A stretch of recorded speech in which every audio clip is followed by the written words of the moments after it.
আসসালামু আলাইকুম আদাব।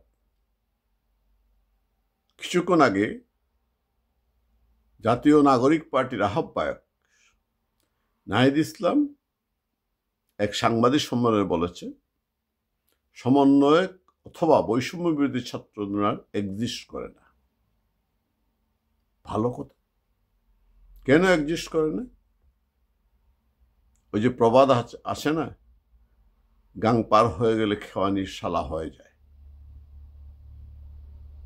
যাদের কাঁধে ভর করে, যাদেরকে ব্যবহার করে এই জাতীয় নাগরিক পার্টি হলো, উপদেষ্টা হলো, সরকারের সব কিছুতে ওরা প্রাধান্য পেল, এই 7 মাসে কোটি কোটি টাকার মালিক হলো। তারা কারা? তারা ওই দেশের বিভিন্ন জায়গায় ছড়িয়ে যাওয়া থাকা সমন্বয়ক এবং বৈষম্য বিরোধী ছাত্র আন্দোলন।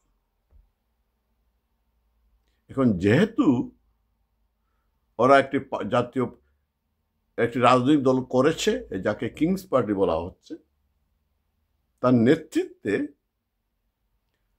মূলত ঢাকা বিশ্ববিদ্যালয় কেন্দ্রিক কিছু লোক রাখা হয়েছে, যারা ইদানিংকালে বাংলাদেশের সমস্ত রাজনীতি, সংস্কৃতি, অর্থনীতি নিয়ন্ত্রণ করতে চায়। যারা ইউনূসকে নিয়োগ করেছে বলে মনে করে এবং ইউসুফ মনে করেন এরা হচ্ছে তাদের নিয়োগকর্তা। এরা নিজেরা লুটপাট করছে, মানে ক্ষমতায় যেতে চায়।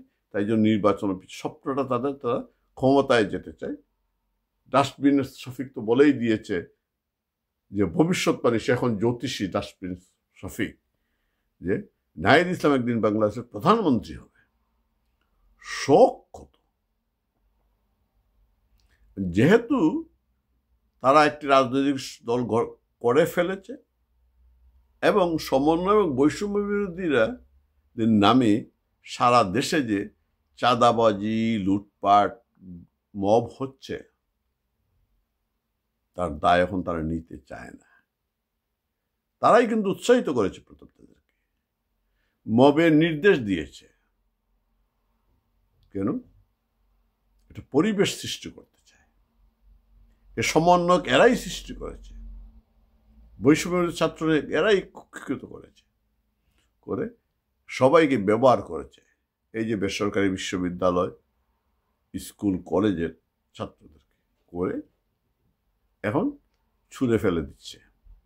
এখন যে সারা দেশে যখন এ সমন্বয়কদেরকে ধরা হচ্ছে, গণপিটুনি দেওয়া হচ্ছে, চাঁদাবাজি করার জন্য, লুটপাট করার জন্য, ছিনতাই করার জন্য, তখন এই দায় এই নাহিদরা নিতে চায় না। কারণ তাদের উদ্দেশ্য মোটামুটি সফল করে ফেলেছে। মোটামুটি তারা তো পুরানোই সফল। তারা সরকার পতন ঘটিয়েছে, উপদেষ্টা হয়েছে, এখন ক্ষমতায় যাওয়ার স্বপ্ন রাজনৈতিক দল করেছে। ছাত্র সংগঠন লেজুর বৃত্তি করা যাবে না কথা বলে বলে তারা নিজেরাই ছাত্র সংগঠন করেছে। জনগণকে ধোঁকা দেওয়ার জন্য বলছে এই জাতীয় নাগরিক পার্টির সাথে গণতান্ত্রিক ছাত্র সংগঠনের কোনো সম্পর্ক নেই। ডাহা মিথ্যা কথা, এটা জনগণ বুঝে। তাই জনগণের মধ্যে আস্থা ফিরিয়ে আনে, তাদের প্রতি জনগণের যে একটা আকাঙ্ক্ষা, যে আস্থা সৃষ্টি হয়েছিল, মিথ্যা বল প্রলোভন দিয়ে যে তারা আস্থার সৃষ্টি করতে পেরেছিল, এই 7 মাসে তা -0-তে পরিণত, শুধু শূন্য না, -0-তে পরিণত হয়েছে। সে আস্থা ফিরিয়ে আনার জন্য তারা আজকে যারা তাদেরকে ক্ষমতায় বসিয়েছে, যারা তাদের পিছনে আন্দোলন করেছে, তাদেরকে বলি দিত তারা দ্বিধা করছে না। তারা এই যে দ্বিধা করছে না, কারণ তাদের পক্ষে তাই সম্ভব। এদের মধ্যে কোনো মানবিকতা বলে কোনো জিনিস নেই। এরা এখন ওদের দায় নিতে চায় না, টাকার ভাগ নিতে পারে, দায় নিবে না। ক্ষমতার ভাগ নিবে, কোনো দায় নিবে না। তাই শুধু তাই নয়, এই বিভিন্ন বিভিন্ন কথা বলছে, একবার বলছে এখন তারা আইন শৃঙ্খলা পরিস্থিতি নিয়ে নেতিবাচক কথা বলছে। নাহিদ ইসলাম কি বলল? দেশের অবস্থা পরিস্থিতি ভালো নয়, অস্থিতিশীল, সুতরাং ডিসেম্বর নির্বাচন করা কঠিন হবে। আজকে আবার তার বক্তব্য পরিবর্তন করে বলেছে, আমি নির্বাচন হবে না তা তো বলিনি, আমরা প্রস্তুত আছি। এই যে কথায় কথায় অবস্থার পরিবর্তন, কারণ বুঝতে পারতেছে না কিভাবে জনগণের আস্থা অর্জন করবে। এত সহজ নয় রে বাবা, জনগণের আস্থা অর্জন এত সহজ নয়। বঙ্গবন্ধুকে জাতির পিতা হতে গিয়ে, বঙ্গবন্ধু হতে গিয়ে জীবনের 12টি বছর জেলে কাটাতে হয়েছে, 2 বার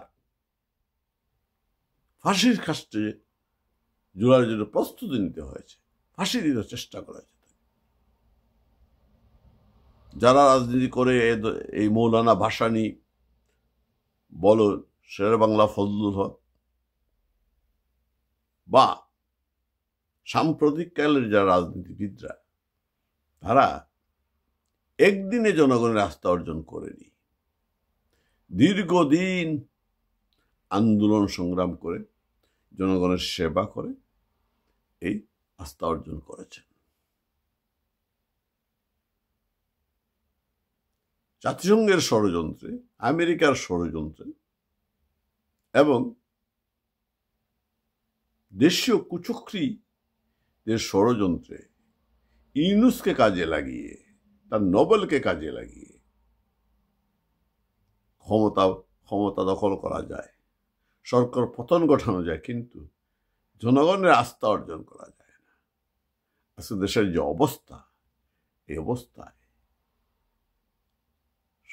সম্পূর্ণ দায়ী হচ্ছে এই সমন্বয়করা, এই পালের গুদা নাহিদ, সার্জিস, হাসনাত, মাসুদ হান্নান, আক্তার, পাটুয়ারি, এরা হচ্ছে এর জন্য দায়ী। আজকে এই ছাত্রদেরকে ব্যবহার করে ক্ষমতায় এসে তাদেরই বলে যাচ্ছে, একেই বলে গাং পার হলে খেওয়ানি শালা। কিন্তু তার পরিণতি কিন্তু ভয়াবহ। সার্জিস আলম মাত্র গণধুলাই খেয়েছে। নাহিদ তুমি প্রস্তুত হও, হাসনাত প্রস্তুত হও। হালুয়া রুটি তো সহজে খাওয়া যায় না, অনেক কাঠখড় পোয়াতে হয়। নির্বাচনে আসলে পরে বোঝা যাবে কার কতটুকু কোমরের জোর, কার কতটুকু জনপ্রিয়তা। সবাই ভালো থাকবেন। জয় বাংলা।